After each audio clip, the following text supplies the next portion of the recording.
Continuamos explorando aqui os mandamentos do Senhor e vendo como eles se aplicam muito bem à nossa cultura.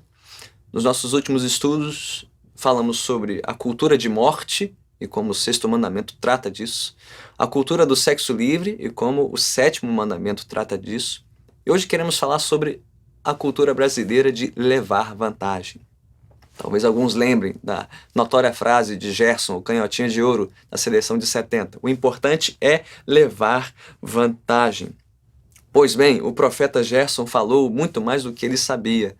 Eu imaginava acerca do pensamento e da conduta do brasileiro. Porque, para onde nós olharmos, veremos que todo mundo está tentando levar vantagem em cima do outro. Por exemplo, no governo. O governo leva vantagem sobre o povo. A cada ano, a carga tributária aumenta, os impostos recolhidos aumentam. E o que o governo faz com isso? Bem, em nome do bem do povo e principalmente do favorecimento das camadas mais humildes, quem mais enriqueceu nos últimos anos não foram as classes mais humildes, mas sim os nossos governantes, usando os recursos públicos em proveito próprio, fazendo uma ingerência total da máquina pública e se aproveitando do povo. Mas o povo brasileiro também sabe se aproveitar dos seus governantes, sonegando impostos de todas as maneiras possíveis, com fraudes no INSS, que nós vemos todos os anos nas manchetes dos jornais, fazendo pouco do patrimônio público. Então, a nível do governo, vemos todo mundo levando vantagem, os governantes em cima do povo e o povo em cima dos seus governantes.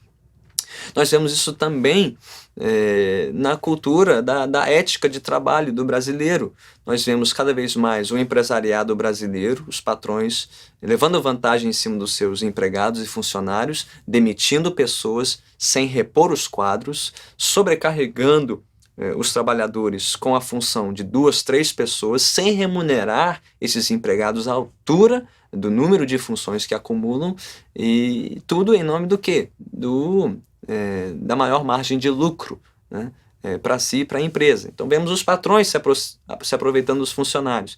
E os funcionários também sabem se aproveitar dos seus patrões. Chegando atrasado no trabalho, saindo mais cedo, esticando o horário do almoço, usando a internet na hora do expediente, fazendo ligações pessoais do telefone da empresa, quando não leva o material da própria empresa para casa. Todo mundo se aproveitando uns dos outros no trabalho. E também no comércio, você vê isso. O empresariado brasileiro é um dos mais gananciosos de todo o mundo, não só o governo. Os empresários também cobrando preços abusivos por serviços mal realizados, tudo em nome de uma propaganda enganosa, falsa. Você compra o celular que promete tal velocidade e naquelas letrinhas miúdas que ninguém consegue ler e entender, existe lá recursos para que a empresa se proteja contra um serviço mal prestado.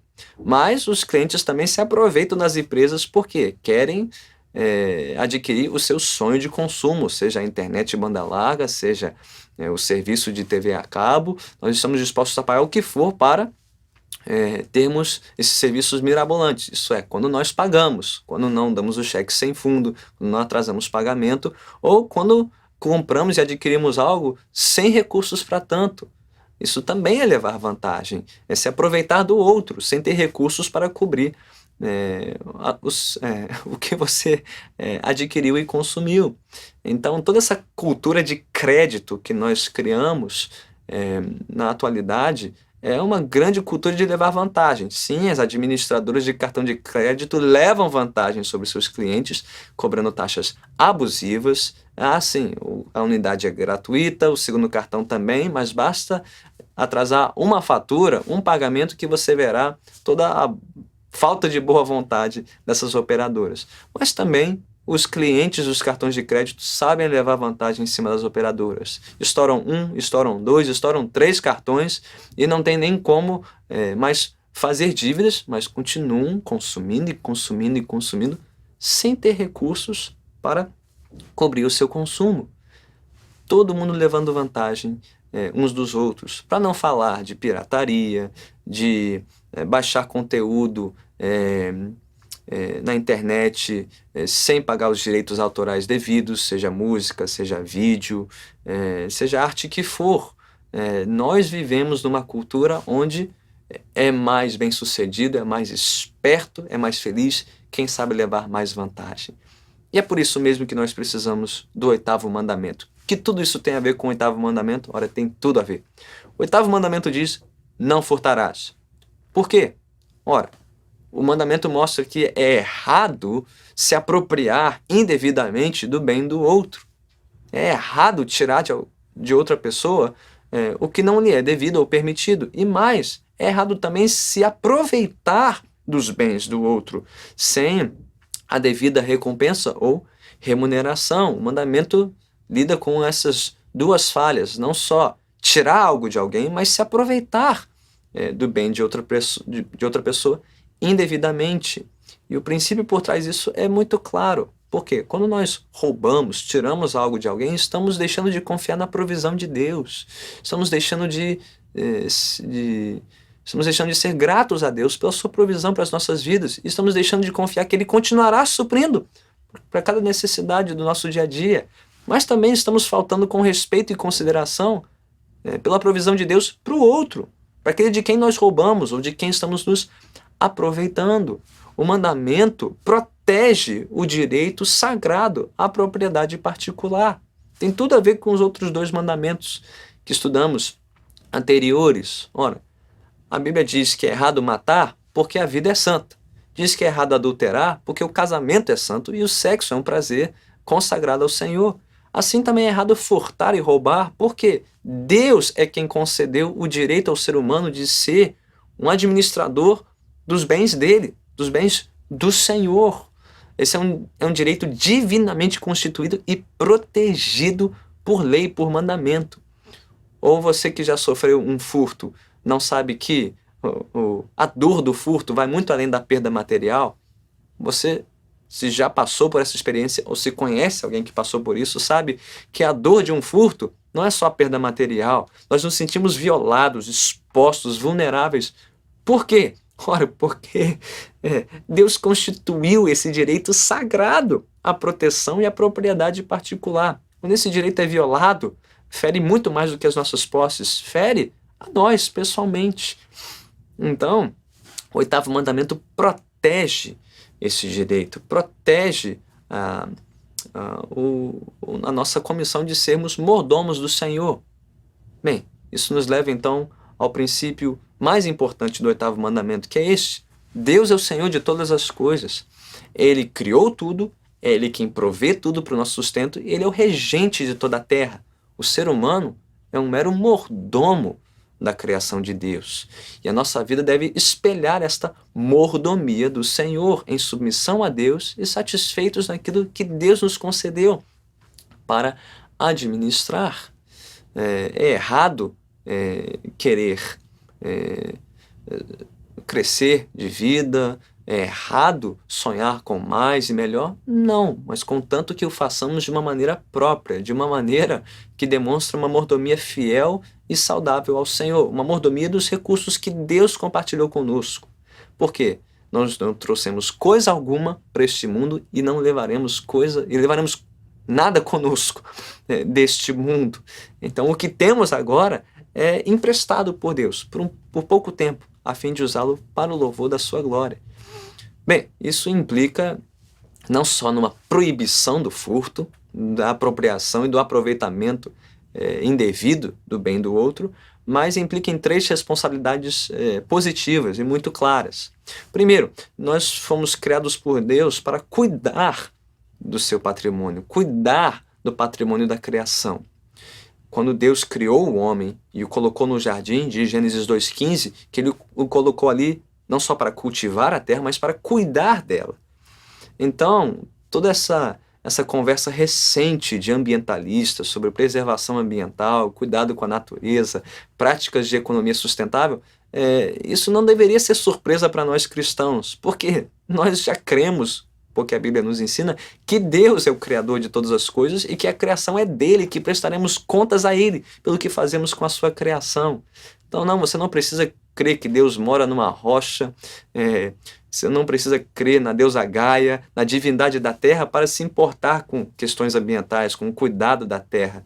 Basta crer na soberania de Deus e crer que ele nos fez mordomos e administradores dos seus bens. Sim, o valor da vida humana é superior ao valor do restante da criação? Sim. O valor de um animal, o valor da natureza não é igual ao ser humano. Deus nos colocou sobre a natureza, mas nós estamos sob a autoridade do Senhor. Então, somos mordomos, cuidadores daquilo que Ele nos emprestou por algum tempo. Violar isso, não se importar com isso, é roubar de Deus o direito dele sobre a terra e roubar os nossos filhos e as próximas gerações de gozar da terra que o Senhor criou para o seu louvor. Então, primeiro, o mandamento nos ensina que devemos cuidar bem da terra que o Senhor nos concedeu, como bons mordomos. Não só isso, além de cuidar, devemos trabalhar esta terra, cultivá-la, na linguagem de Gênesis. Trabalho não é condenação, trabalho é bênção. É por isso que Salomão, lá em Provérbios, vai condenar o preguiçoso e dizer que aquilo é um pecado gravíssimo. Paulo vai nos dizer lá em 1 Tessalonicenses 4, versículos 11 e 12, que nós devemos procurar trabalhar com as nossas próprias mãos, cuidar dos nossos próprios negócios, não só para não dependermos dos outros, mas para que possamos dar bom testemunho aos de fora. Olha só, nossa ética de trabalho pode ser uma ferramenta evangelística tremenda. Quando os incrédulos veem os crentes trabalhando de maneira digna, excelente, isso deveria ser uma porta para o evangelho. E, infelizmente, tem sido uma barreira, porque os crentes não têm dado bom testemunho no seu trabalho e por isso têm desperdiçado a oportunidade de falar de como eles foram criados para serem mordomos do Senhor, servos dele também no trabalho. E independe da natureza do trabalho, seja você estudante, servidor público, profissional liberal, autônomo ou até mesmo dona de casa, não importa a natureza do trabalho. Todo trabalho é santo, é consagrado ao Senhor e deve demonstrar esta fiel mordomia dos recursos, do tempo, dos talentos que Deus nos concedeu. Devemos cuidar da terra, devemos trabalhar bem a nossa vida para o louvor de Deus, mas há mais um princípio aqui, que é o de compartilhar aquilo que o Senhor nos concedeu.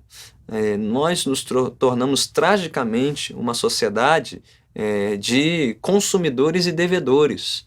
Ou seja, trabalhamos somente para acumular mais, a fim de gastar mais, se endividar mais, termos só para nós mesmos e para mais ninguém. E para isso temos que trabalhar mais, a fim de ganhar mais, e só para gastar e pensar em nós mesmos. Isso é um padrão de vida pecaminoso e absolutamente hediondo. Por quê? Segundo a visão bíblica, nós fomos criados para sermos produtores e economizadores, para termos com que compartilhar com os que sofrem necessidade. Paulo fala disso em Efésios 4, 28, que aquele que furta ou furtava não deve furtar mais, antes deve trabalhar a fim de ter com o que compartilhar com os que passam necessidade. Então, nós temos uma obrigação, sim, especial com a nossa família, os nossos filhos, nossa esposa ou marido, os da nossa própria casa. Paulo também vai defender esse princípio. Sim, devemos ter um cuidado com os da nossa igreja, tendo com o que compartilhar com os que passam necessidade entre nós, é o que vemos na igreja primitiva, em Atos capítulo 2. Mas também, segundo as Escrituras, devemos ter com o que compartilhar com os que passam necessidade nesse mundo. Órfãos, viúvas, não há limites à responsabilidade da igreja com os mais necessitados. Somos mais responsáveis, sim, pelos que são mais próximos. Não vamos resolver todos os problemas deste mundo, mas como parte de uma fiel mordomia, não basta apenas cuidar e trabalhar, mas sim compartilhar. Economizar a fim de ter com o que ajudar os que passam necessidade. Quem melhor resumiu isso foi o pai do metodismo, John Wesley, que foi grandemente usado por Deus no avivamento da Inglaterra do século XVIII. Ele tem uma frase que resume muito bem esses 3 princípios, que são: ganhe tanto quanto você puder, poupe tanto quanto você puder e doe também tanto quanto você puder. Ou seja, ganhar, poupar e doar, cuidar, cultivar, compartilhar. Tudo isso faz parte de uma boa, fiel e saudável mordomia. Então, o que nós aprendemos do 8º mandamento é que não violamos o mandamento apenas quando tiramos algo de alguém, nos aproveitamos de maneira imprópria dos bens, dos direitos dos outros. Quando nós simplesmente não praticamos uma fiel mordomia dos recursos do Senhor, nós já estamos ferindo o mandamento. Basta usar os recursos do Senhor como se fossem nossos, que nós já estamos transgredindo este mandamento.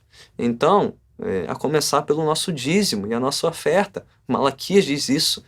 Acusa o povo de roubar de Deus porque roubava nos dízimos e nas ofertas. E quem rouba de Deus, em primeiro lugar, vai roubar de todos os demais. Então, começa pelo quê? Por um compromisso de honrar a Deus com os primeiros frutos da nossa renda, do nosso trabalho, usando não só os nossos recursos, dinheiro, mas o nosso tempo, os nossos dons e talentos de forma que glorifiquem a Deus. Porque se nós desperdiçamos esses dons e talentos, esse tempo que nos foi dado, também estamos roubando a Deus da sua glória. Quando não desobedecemos abertamente ao Senhor, o que também é furto. Toda transgressão contra a lei, seja do 8º mandamento ou de todos os demais, é um roubo. É um roubo contra a glória de Deus. Estamos deixando de dar a Deus a glória que lhe é devida. O que significa que nós todos somos devedores deste mandamento. Todos nós furtamos, todos nós roubamos de Deus a glória que lhe é devida.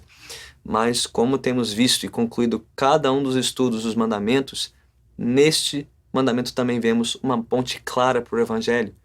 Porque você se lembrará que Jesus Cristo foi crucificado no Calvário entre 2 ladrões. Um deles viu a morte do Salvador e não falou nada e não fez absolutamente nada para a sua condenação eterna. Mas o outro ladrão viu o Senhor crucificado, arrependeu-se do seu pecado, creu em Jesus e clamou por perdão. E o que Jesus disse para aquele ladrão? Ora, hoje mesmo estarás comigo no paraíso. Então temos que decidir de que lado da cruz ficaremos. Que ladrão melhor nos representa? Aquele que viu a cruz, mas que não confessou nada, não se arrependeu de nada para a sua condenação eterna? Ou seremos como aquele outro ladrão que, arrependido, confessou seus pecados, creu no Senhor e recebeu o seu perdão e, além disso, podemos também receber o poder do Senhor para darmos agora mais e mais honra, glória e louvor ao nosso Senhor e ao nosso Salvador.